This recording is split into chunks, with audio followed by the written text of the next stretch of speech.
Good afternoon, everyone. Sawubona. In South Africa, the country I come from, sawubona is the Zulu word for hello.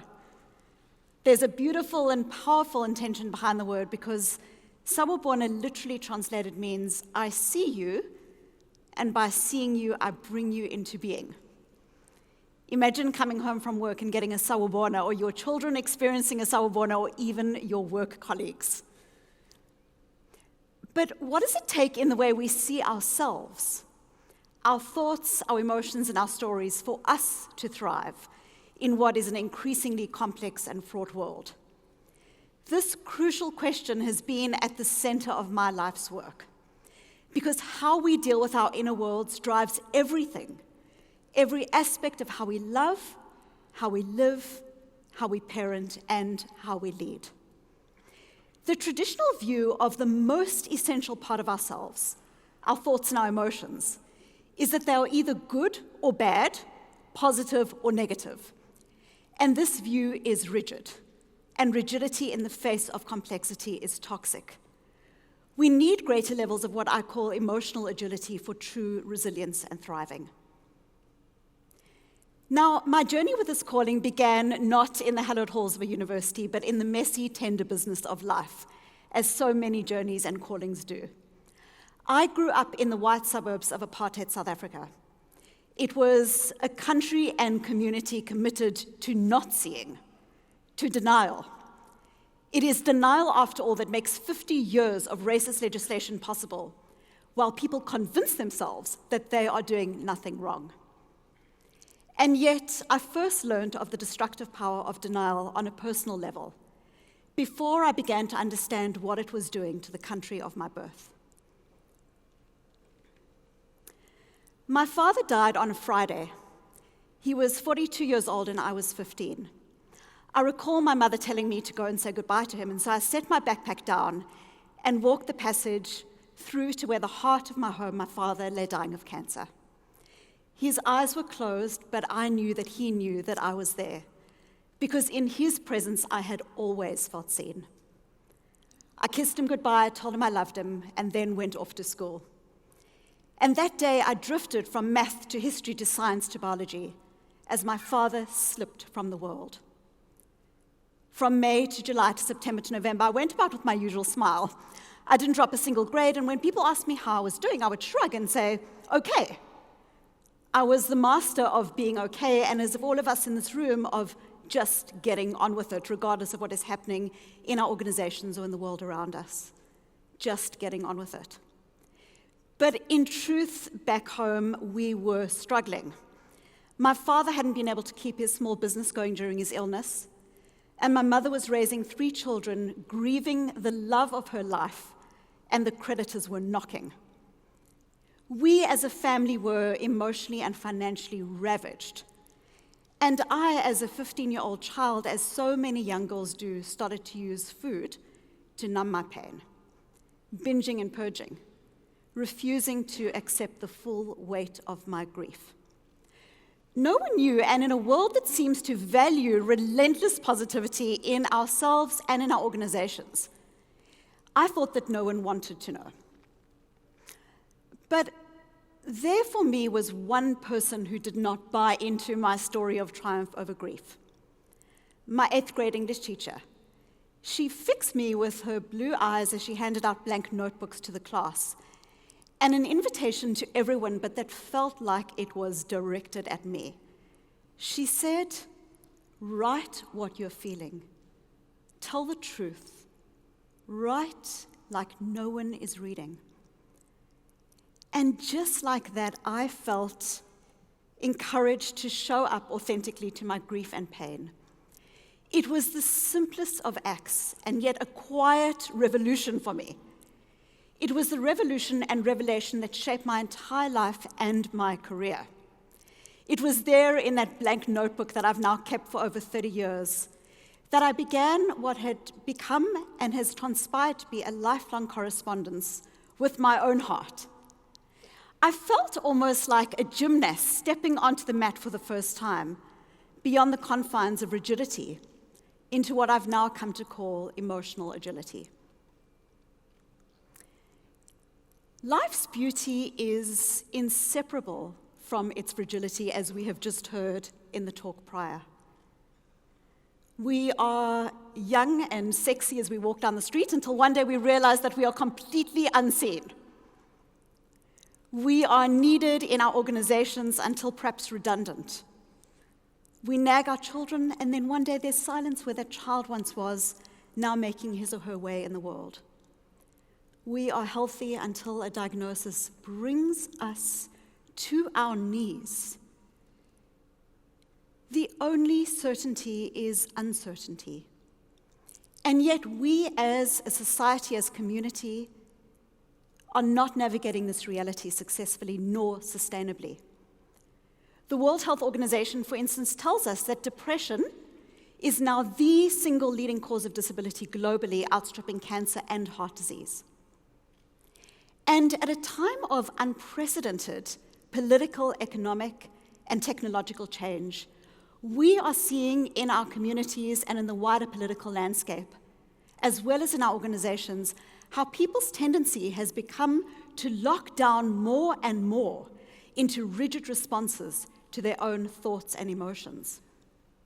On the one hand, for instance, we might become obsessive as we brood on how we feel.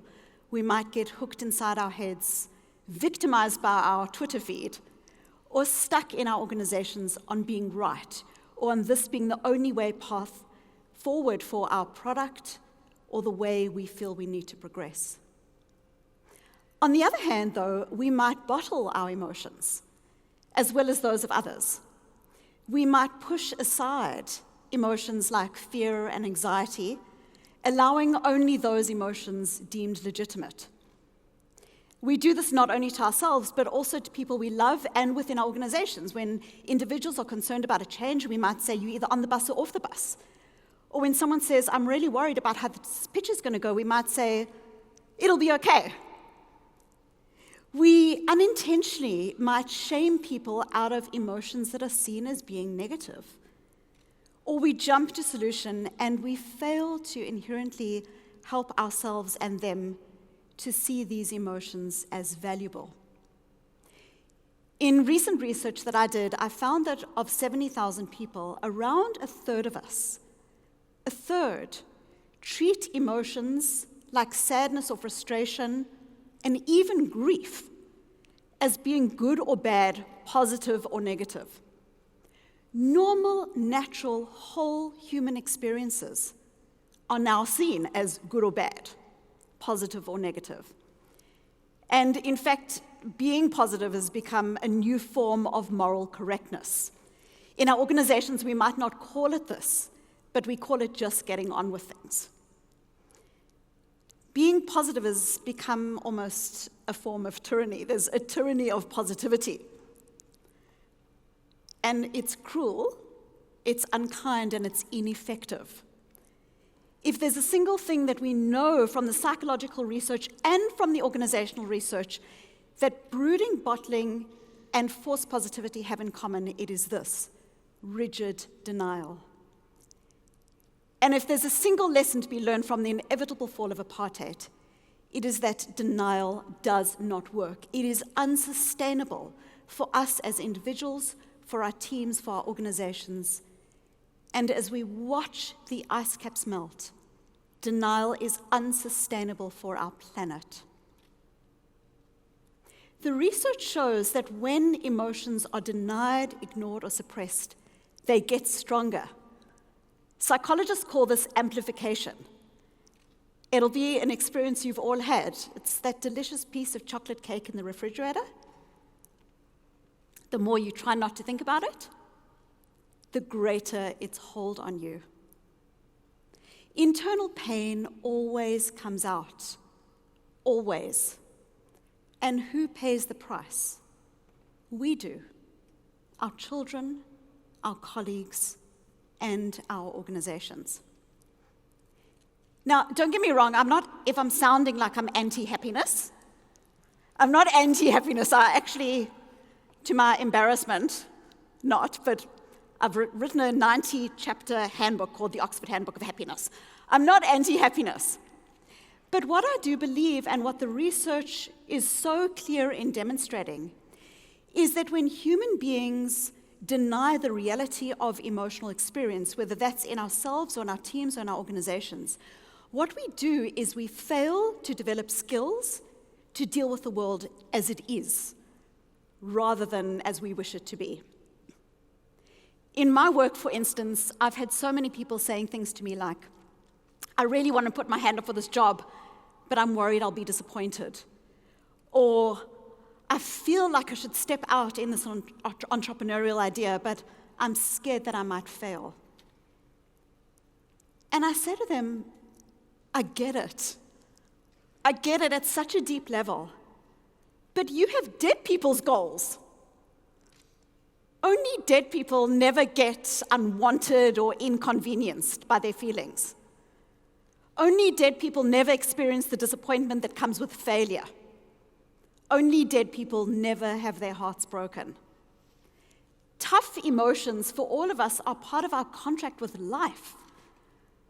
We don't get to have a meaningful career or raise a family or leave the world a better place without stress and discomfort. Discomfort is the price of admission to a meaningful life. So, how do we begin to better understand emotional rigidity and its opposite, emotional agility? Viktor Frankl, who survived the Nazi death camps, just in case you thought you were coming to a light pre-lunch inspirational session, Viktor Frankl, who survived the Nazi death camps, describes this, I think, probably one of the most powerful ideas that we can have as human beings. This idea that between stimulus and response there is a space. And in that space is our power to choose. And in that choice lies our growth and freedom. When we are emotionally inagile, when we are hooked, we are often treating our thoughts and emotions as fact, and there is no space between stimulus and response. I'm being undermined in this meeting, so I'm going to shut down. My boss is a complete idiot. I'm just not going to give him the time of day. My colleague is a fraud. And there's no space between stimulus and response. We feel our feelings or we experience our thoughts, we treat them as fact, and we respond in that way as obeying of what they're telling us to do. And a beautiful, I think, example of emotional inagility or emotional rigidity is one that I experienced a couple of weeks ago with an individual that I was working with who has a singular purpose in his work. And this purpose is that this person is tasked to help bring vaccinations to children in a particular country in Africa. And this person said to me, Susan, in order to bring these vaccinations to these children, I have to deal with a politician. And I cannot stand the politician. He talks to me like my father used to talk to me, and he makes me feel like a little child, and so I've started to ignore his calls. Emotionally inagile, emotionally rigid, yes. Because what it demands for this person is either a new politician in office or a new childhood, neither of which is likely. So often in our organizations, we hear things like, people need to be agile. They need to be innovative. They need to be collaborative. They need to be customer-focused. They need to be creative. They need to be relational. And here's the paradox. The same complexity that drives these needs in the organizations also undermines them. When people feel overloaded, when people feel stressed, rather than being relational, they become transactional. Yes, I know that I've got to care about my team, but I've got 300 emails to answer today, and I haven't seen my own child in the past 48 hours.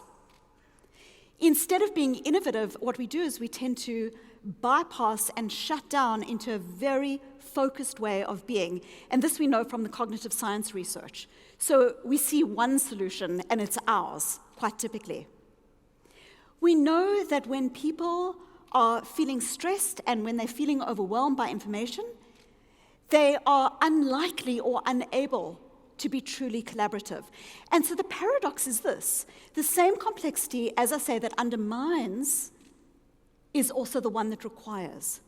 We don't get agility in organizations by simply writing it in someone's job description. We don't get emotional agility without navigating the reality of what it is that stops us as human beings from being agile. And I'll give you 2 examples of what this looks like. In my work, one of the things that I do is consult with large organizations on what they call people strategy. So this might be an organization of 200,000 people, and they might say things to me like, please can you help us with all of the aspects of our 2030 focus or 2040 focus as it relates to people. So you can imagine, flexibility, mobility, culture, engagement, leadership competencies, you name it. And then they might say something like, oh, and we're located in 160 countries across the world, and each country is on its own journey, so please will you take this overall strategy, divide it into all these different segments, and then localize it to each country's geography and their own journey. It's kind of fun. So I was doing this work with a particular organization, and in liaising with the CEO of the organization, it became clear to me that there was a particular individual in that company who had been targeted for a life-changing promotion. She was going to be promoted to one of the top 10 individuals in the organization. But there was a rub.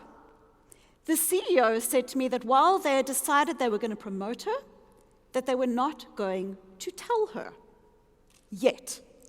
And you've all been there. There are a whole lot of aspects to the strategy that we need to get in place. There are different goals, there are different people we need to consult with. And we feel that by announcing this too early, we're going to get asked questions that we don't feel ready to answer. So we just want to keep it under wraps for now. So they decide they're going to promote her, but not tell her yet. I go off on maternity leave. I've got an 11-year-old and a 5-year-old. So when my little daughter was born, I go off on maternity leave and I come back, and this woman has been fired. And I said to the CEO, what happened? What happened? And he says to me, it was so strange. We would go into meetings and she would roll her eyes and she was cynical. We would talk about the transformation and change and she would shut down and be a naysayer. And ultimately we decided that this was such an important part of our organization's journey and we couldn't trust her in this role. And yes, she'd been with the organization for 19 years, but we had to get rid of her. And I went out to coffee with this woman, and I said to her, what happened? And she said to me, it was so strange. It was so strange. I would walk down the passageway, and the conversation would change. Or I would go into a meeting, and everything would go silent, and I became convinced that they were going to fire me. And I was right. Now, what I'm not driving at here is who was right in this situation, because I do think that the organization could have dealt with things differently, and I'll explore that a little bit later. But what was so fascinating to me is if you said to this individual, to this woman, who do you want to be? When you think about your own why, your values, what's most important in how you want to bring yourself forward in your life and in your leadership, what is most fundamental to you? She would have said, I want to be a contributor. And yet, in getting hooked into and stuck in the story of assumptions and how I'm being treated and how this isn't okay, she landed up undermining the very essence of how she wanted to bring herself to the world. I'll give you another example of emotional inagility from my own life, embarrassing it as is, because why not? So a number of you will have experienced what I'm about to describe. A couple of years ago, I was working on a concept. I was super excited about it, and I'd invested months and months and months into this idea. And you know that experience when you go to a meeting and someone asks you a question and you say something back to them in response, and then within a split second you realize that you have said too much? and the person can't be trusted? That's what happened to me. I went to a conference, an academic conference, where a colleague far more famous and powerful and wealthy than I will ever be asked me what I was working on, and I told him. And 6 months later, I was working in Starbucks on my laptop on this concept, as one does, and I got a voicemail from this colleague. Susan, hope you don't mind. I'm writing a book. And the publishers and I are struggling to come up with a title for the book, and I mentioned your concept, and they really like it. I must say, I feel uncomfortable with this, but they've persuaded me that there are lots of other ideas and titles, and you've got more time to develop yours out. I hope you don't mind me using your concept as the title for my book. Mind? Of course I minded. It was my idea, my concept that I'd shared in trust with this individual. And the trapdoor to my heart opened as I went online to Amazon and realized that my colleague's question was not a question, because the book was available for pre-sale that day. And so I did what most people would do in this situation. I called my husband to bitch. And my husband, who's a physician at the Mass General Hospital in Boston, answered the phone that day, as he sometimes does. Susan, got a patient on the table waiting for an emergency procedure. Can't talk now. Clunk.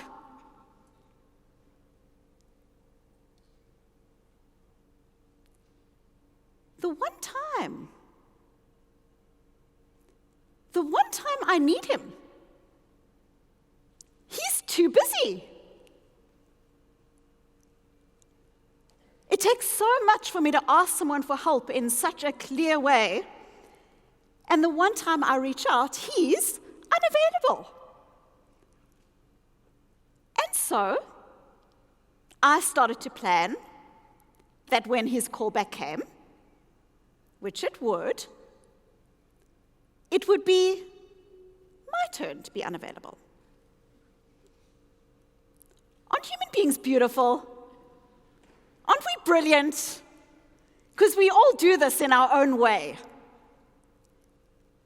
I find it so fascinating that we can put a man on the moon. We can automate pizza delivery so you do not need to interact with another human being. And yet, the stuff that stuffs us up time and time again is not the logic, it's not the brilliance of our intellectual minds. It's the messy, beautiful, human, emotional stuff inside of us. And what empowers and engages and connects and drives and motivates is also not the logic, not the facts, not the brilliance of the idea, but the messy, beautiful stuff inside of them. And there I spent 3 days in a snit at my guiltless husband, whose only crime was trying to save his patient's life. But we all do this. And this is why the idea that we can have agility in organizations and innovation and growth and creativity is just a wish list unless we connect with our own emotional agility and the emotional agility of those that we connect with in our teams and in the organization at large. So when we do this, what we're starting to do is we are adopting a mindset that we now know well from psychology when we look at individuals who go through experiences difficult and less difficult. And we start looking at what are the psychological predictors that allow people to either be on an upward spiral, moving forward in ways that are values connected, versus a downward spiral in which they get stuck in stories or ways of being. And we've all been there, because we can go into a meeting in which what may as well be stuck all over us on a post-it note is, I don't want to be here, or I'm a fraud, or I'm an imposter, or I have to be at this meeting, but I don't really want to hear of your solution. Or what we can do is we can go into those meetings in which that I am is almost like a little post-it note in our pocket. It's part of who we are. We're not denying it. We're not doing a false positivity. But we are able to bring other parts of ourselves, a sense of wisdom and centeredness, curiosity and openness to the experience. And that allows a very different way of being. And this is what we know to be psychological and emotional agility. The components that are fundamental in helping human beings not get hooked by their emotions, their thoughts, and their stories in a way that they become a prison around us, but rather informed by, and we can bring other parts of ourselves forward. And when we do so, we are able to be expansive. We're able to see, we're able to hear, and we are able to be centered and connected with ourselves and with the people that are around us. So how do we begin to dismantle rigidity and embrace greater levels of emotional agility? As that grieving young girl, when I leaned into those blank pages, I did away with how I thought I should feel, and instead started to open up to how I did feel, and I wrote it down.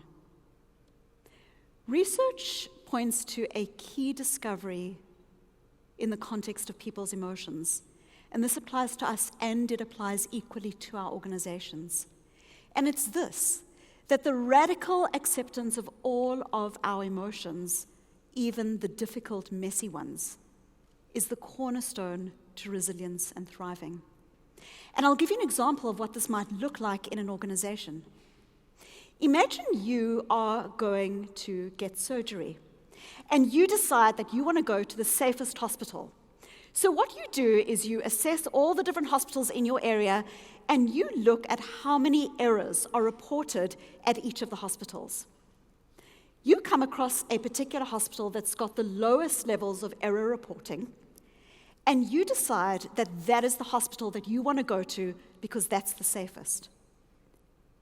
What we know from these studies on what is called psychological safety is that that assumption is incorrect.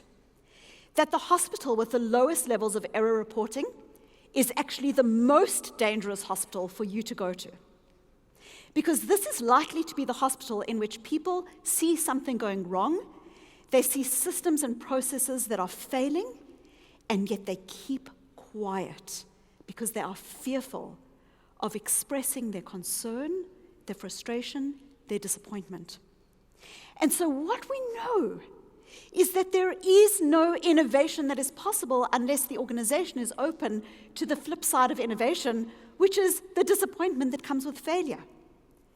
There is no collaboration that is possible in an organization in a true sense unless you as a leader or the team is open to the conflict and the difficulty that comes with that collaboration. There is no growth that is possible in an organization without an openness to the truth of the emotions that might come with that, which is frustration. And so we know in the research that's looked at the most high-functioning teams, whether it relates to Google or beyond, that those organizations in which leaders inculcate and allow for what is called psychological safety, where people feel that they're able to bring their emotional truth to the workplace. It's in those contexts that innovation will thrive, because what the leader is doing is they are actually hearing how people are feeling or experiencing, whether it's a change, transformation, or any other aspect of what is going on in the organization, and are able to use that information in a way that drives the best of themselves, their teams, and their organizations forward. Another critical aspect of emotional agility as it relates to showing up to emotions is also something that's not frequently discussed at a business conference, which is self-compassion. Self-compassion. I think sometimes it feels for all of us like we are living a never-ending Iron Man or Iron Woman competition, where we've got to be excellent leaders, brilliant parents, fit and healthy and well. Oh, and let's add mindfulness to the list as well. I'm not anti-mindfulness, but sometimes it can feel like it's just never ending. And especially in the context of the change that was discussed before and the economic pressures and political and technological pressures, it's critical for us to recognize that as human beings, what's probably happened is that technology has outpaced our evolutionary reality. And that all of us in this room, every single one of us, is doing the best we can with who we are, with what we've got, and with the resources that we've been given in life. And while so often we walk into meetings with senses of expectation, is the person delivering? Are they doing what I asked? In a way that's tight and closed, that very often those people in that meeting are doing the best they can with who they are, with what they've got, and with the resources that they've been given. And sometimes it's by softening into that reality that we are able to actually generate the best outcomes. Because the myth of self-compassion is that self-compassion is about having no expectations, or it's about lying to yourself, or weakness, or being lazy. And actually, the research shows the opposite, that when you are compassionate towards yourself and others, you create this context of psychological safety. You know that you'll take a risk, and if the risk doesn't pan out, you will care for yourself nonetheless. And that encourages you then to take the risk.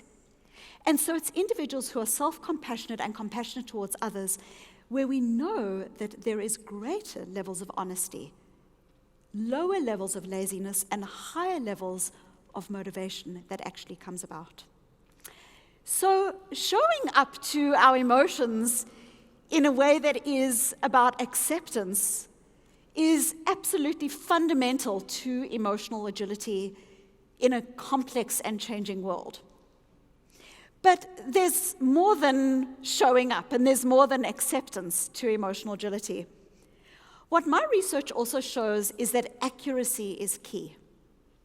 So often when we're experiencing things in our organizations, we use very black and white labels to describe what we're experiencing. I'm stressed is the most common one I hear. But there's a world of difference between stress and disappointment, or stress and I don't feel that my leadership team has my back, or stress and that gnawing feeling of I'm in the wrong job or the wrong career.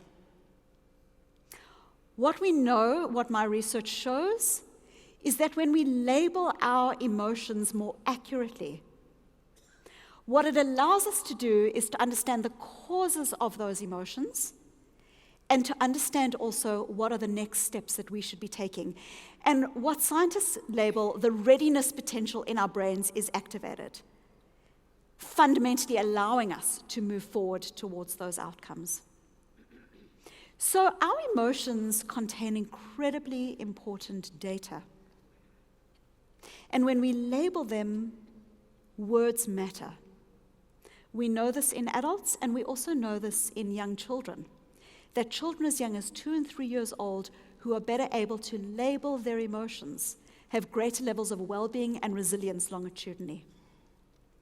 Another aspect of stepping out, which is this recognition that our emotions matter, but we don't need to obey them, is being aware when you are feeling upset or stressed in a meeting. Try not to use words that are I am. When you say something like I am sad or I am angry, it makes it sound as if you are the emotion. So what you are doing psychologically is you are becoming fused with the emotion All of you, 100% of you, is the emotion. But you are not your emotion. You are more than your emotion. You are your wisdom, you are your values, you are the things that you care about. When instead of saying, I am, which treats the emotion like fact, we start recognizing, I'm noticing that I'm feeling sad. I'm noticing that I'm feeling angry. I'm noticing the urge to shut down in this meeting. What you start to do is create critical space between you and the emotion so that you are in control. Not in control of the emotion, but in control of your response to the emotion. Between stimulus and response, there is a space. Another key aspect of stepping out is recognizing when, as human beings, we need to just let go. So often, we become hooked on being right. Wars are made and broken by people being obsessed with being right. And in the example that I gave you earlier with that woman, she kept saying, I'm right. The way they're treating me is wrong, and I'm right. And yes, but families are broken by being hooked on being right. Someone might say, I haven't spoken to my brother in 5 years, and I can't remember what it was we argued about. All I know is that I am right and he is wrong. And so now we don't speak. And we've all of us experienced that moment where we have a fight with a partner, a spouse, a child, someone we love, and then calm finally descends. And we turn out the lights. And then something compels us, one last time, to turn on the lights again and tell them why we are right and they are wrong, and all hell breaks loose again. In ourselves and in our organizations, whether it's to do with a product or a perception of a person or the way something is moving forward, we become so hooked on being right that we sometimes forget to ask the more important question: is my response serving me? Is my response serving me? Is my response bringing me closer to being the person, the leader, the individual, the contributor that I most want to be? Our emotions contain critical data, and really what I'm suggesting here is not an orientation where emotions are born in organizations, but actually in an unwelcoming way. What I'm really suggesting is that understanding emotions is fundamental, a cornerstone to our effectiveness and success. We don't tend to get upset about things that we don't care about as human beings. If you feel rage when you watch the news, that rage might be a signpost that you value fairness and equity. Beneath our most difficult emotions are signposts of things that we and our teams care about. When we push those emotions aside, we lose our opportunity to actually become adaptive and agile. I've never met a leader in an organization who says, I'm really bored in my job, who isn't at some level concerned about growth and learning. I've never met a guilty parent who at some level isn't concerned about presence and connectedness with their children. I've never met someone who's depressed who isn't at some level concerned about how do I better be in the world? Or someone who feels anxious at a conference at tea time, who isn't at some level concerned about how do I better be with another person? When we pause and when we say to ourselves, what is the why, what is the heartbeat of my values that is being signaled by these difficult emotions? What it allows us to do is to pause and say, what is my emotion trying to tell me? What action in this context will bring me closer to that value of growth or connection or collaboration, and what action will take me away from it? Because so often when we think about values, values have this very airy, fairy, fluffy connotation. They're the things we put on walls in businesses. But the way that I think of values is that values are qualities of action. Every single day we have hundreds of opportunities of what I call choice points. Do I bring my cell phone to the table when I'm having dinner with my children, or do I leave it in the drawer with my keys? Do I want to be inclusive but shut down voices, or do I make a choice point, which is, even though I'm feeling undermined, to welcome what is being said in the room? Do I take the muffin, or do I take the fruit? And so values are qualities of action, and we know this both in individuals and in organizations, that when we realize and accept the reality of what's going on, and we set our teams, yes, there's complexity, and yes, there's chaos, and yes, I don't have all the answers, but who do we want to be in this context? How do we want to come to one another? This is one of the most fundamental capabilities that we start developing within our team, the sense of a shared why. Human beings, all of us, are subject to what is called social contagion. Social contagion is the idea that when one person takes out their cell phone in a meeting, we all do.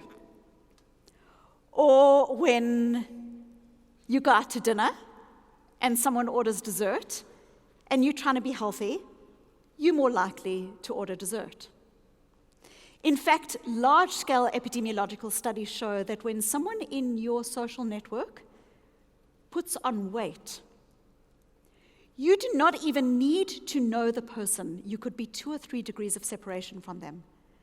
You are significantly more likely to put on weight. If someone in your social network gets divorced, even if you don't know the person, it significantly increases your likelihood of getting divorced. This is because in subtle ways, behavior gets normalized and we start picking up on the experiences and emotions of others. One person feels cynical in the organization, it rubs off on all of us. And we know that this increases hierarchically for the greater levels of power. So when a leader experiences a particular emotion or shows a lot of cynicism in a way that is hooked into that emotion, it's more likely to impact on other people in the organization. In fact, in one study, we found that if you go on an aeroplane and your seat partner buys lollies and candy and sweets, even if you don't know the person, it increases your likelihood of buying those things by 70%. So very often, without even realizing it, what happens is we get taken away from our why. We get taken away from the heartbeat of who we are as individuals. We get lost in our KPIs and our to-dos and our meetings, where even going on a holiday becomes exhausting. And what this does is it puts us at risk. It puts us at risk emotionally and psychologically. We are unable to bring the best of ourselves forward, and we also know that it puts us at psychological risk. Let me give you an example of what this means practically and from the research. Imagine you are an individual who's grown up in a community in which every person in that community says, we don't go to university. We aren't university material. So you've grown up with this implicit bias, but you've tried, you've worked really hard, and you make your way to university. And then, as will happen, you get a test, and you fail. At that juncture, around 80% of individuals who've grown up with this implicit bias will drop out of university. Because implicit biases, we always think they're things that other people have about us, but actually we hold stereotypes about ourselves. We hold stereotypes that are fused, these stories about who we are. Are we good at math? Are we not good at math? Are we creative? Are we innovative? Should we be in this business? Shouldn't we? What kind of love do we deserve? And sometimes what we do is we climb into the story, and it becomes a latent implicit bias that gets activated in times of stress. Oh, they were right. Maybe I'm not intended to be at university. Oh, maybe I'm a woman in a largely male profession. Maybe they were right. Maybe I'm not cut out for it. And all of us are subject to this in our own way, where we get stuck in these stories. And so we start asking, well, what is it that protects us?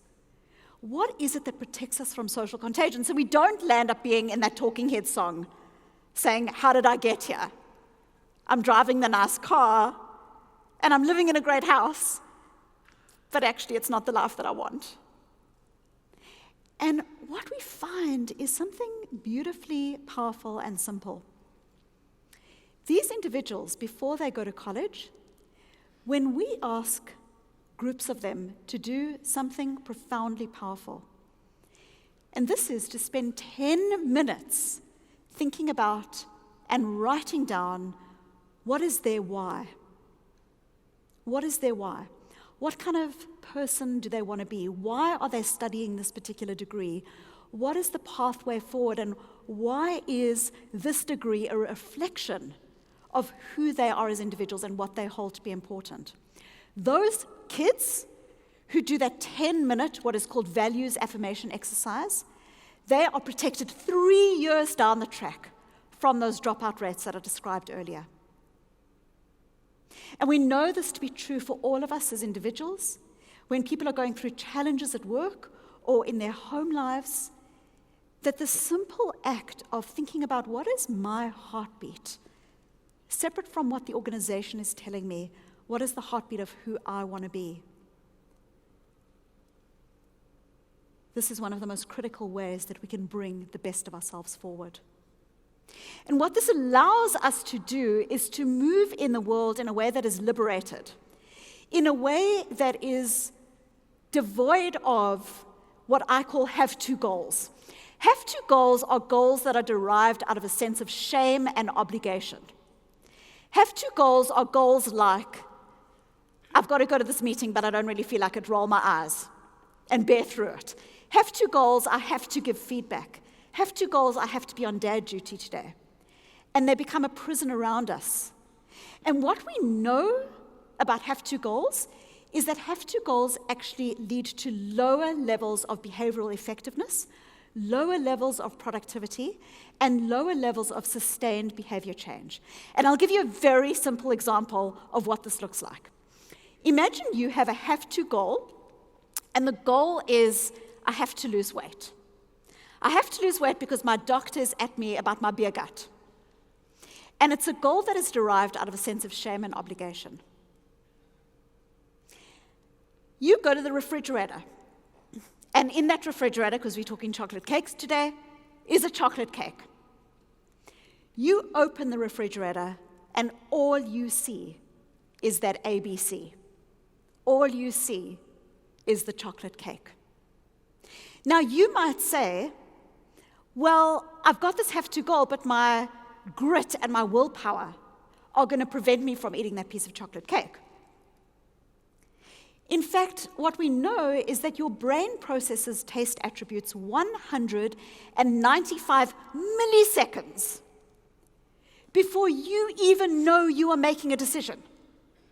So when you've got a have-to goal around chocolate cake, but you can apply this example to any other have-to example in your life, your willpower doesn't even come into it. Your brain knows you're eating the chocolate cake before you even know that you are making a decision as to whether you are eating the chocolate cake or not. Now take that very simple example and think about that example framed in what I call a want-to goal. A want-to goal is not a false positivity goal. It's a want-to goal that is truly connected with your values. The want-to goal might be, I want to be healthy because I want to live to see my children grow up. And it's something that feels inherently connected with who we are as individuals. We know that when you open the refrigerator, you are going to see the chocolate cake, the ABC, but you are also going to see the 1, 2, 3. You're going to see everything else in the refrigerator too. And these simple scientific experiments that we do, as well as cognitive research that we do in organizations, shows us that when we help our teams and ourselves think more in terms of want-to goals rather than have-to goals, it's here that we get the most connected, motivated, and sustained behavior change. For instance, someone who says, I have to give feedback. If that person values fairness, and we can start saying, how fair is it if I don't give this person feedback? How fair is it to the team? How fair is it to the individual? How fair is it to the organization? How can I bring fairness to the giving of this feedback? What would that look like? In that very simple example, we see the individual move into the space with greater levels of presence and listening, shared connectedness, and a likelihood of an effective outcome. So often when we think about great change in organizations, we think about making huge changes. When we think about great change in our lives, we're thinking about selling up and going and living on a wine farm in France. And yet, the most profound, effective changes that we know of in human psychology come from what we call the tiny tweaks. The small changes between the have-to goals and the want-to goals. The small values-connected steps. For instance, when I come home from work every day, I put my keys in a particular drawer. And I value presence and connectedness with my family. And so now I put my cell phone in that drawer as well. When I come home from work every day, I value my partner, my love in my life, but normally we barely even say hello to them. And the tiny tweak might be that moment of real connection that I give to that person as I enter every day. The tiny tweak for a leader might be allowing other people to speak up in a meeting before I do. These values-connected steps that allow us to move more effectively into the space of who we want to be. I'll give you one quick last example of have-to goals, want-to goals, and tiny tweaks. A couple of years ago, I was working with a client, and this client did have a particular have-to goal, which was around weight loss, but as I say, you can apply this to any context. And his wife had been at him, and his doctor had been at him, but he traveled a fortune and had really struggled with being able to sustain effective behavior change. And this client had adopted a child many years before. This little child had been born into an orphanage, and for 3 years had been kept in a crib, a cot, unheld and untouched, literally fed through the bars of this cot. And when my client and his wife adopted this child, it turned out that this little child had profound learning difficulties, but was a remarkable, remarkable artist. And one day, this little boy, now 16 years old, painted a picture. And the picture reminded me of that expressionist work, The Scream, showing an individual in absolute existential pain, and named the picture The Orphan. And my client said to his child, I understand that you often depict experiences that you had when you were in the orphanage, but what I don't understand is, why are you showing yourself a 16-year-old and calling yourself an orphan? And this little boy started to cry, and he said, because, Daddy, I will be orphaned again. I know that you aren't looking after yourself, and I know that I will be orphaned. And my client describes how in that moment of connecting with his inherent heartbeat of who do I want to be in the world, it allowed him to bring himself in a sustainable way towards those behavior changes. Emotional agility has these critical principles of showing up, acceptance of emotion, stepping out, recognizing that our emotions are data, not directives, walking your why, who is it that I want to be in this situation, and also making tiny tweaks so that we can move on effectively. And there's something critical that I should say here, a very, very important caveat. When I say show up to our emotions, that doesn't mean that I need to obey my emotions. Just like I can show up to my son's frustration with his baby sister, but not endorse his idea that he gets to give her away to the first stranger that he sees in a shopping mall. We own our emotions.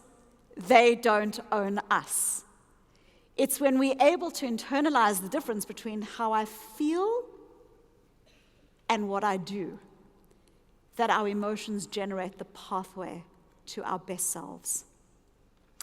These critical truths apply to all aspects of who we are as individuals and also in our organizations. Think about what is it that helps you to bring the best of yourself to the workplace. In my research, I found a powerful key contributor: individualized consideration.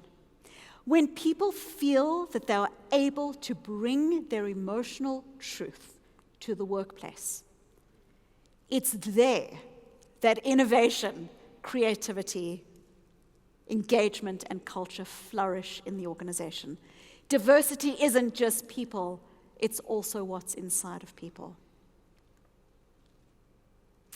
Emotional agility is the ability to be with our emotions in ways that are curious.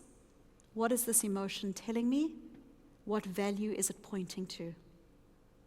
Compassionate. And it's also about having the courage to take values-connected steps. When I was little, at the age of 5, which is when it happens for most children, became aware of mortality. And I was terrified by the idea of death. And my father would comfort me with soft pats and kisses as I lay between him and my mother, night after night. And he would say to me, "We all die, Susan. It's normal to be scared." He didn't feel the need to build a false buffer between me and reality. What he was showing me, I only understood much later, which is that courage is not about not being scared or concerned about change. It's not about not being anxious or not being frustrated. Courage is not the absence of fear. Courage is not the absence of fear. Courage is fear walking. About recognizing who we are and moving forward in ways that are values congruent. Neither of us knew that in 10 short years, my father would be gone. And for all of us, our time on this earth is all too short and all too precious. And for all of us, whether it's with our health or in our projects or in our organizations or in our leadership or in our careers or in our families and with our children, life is asking, are you agile? Are you agile? Let the answer be yes. And it's a yes that is born of a lifelong correspondence with your own heart. Because it is in seeing yourself that you are more able to see others too. And this, I believe, is the only true way forward in what is a fragile, beautiful world. Sawubona, and thank you. Thank you. Thank you so much.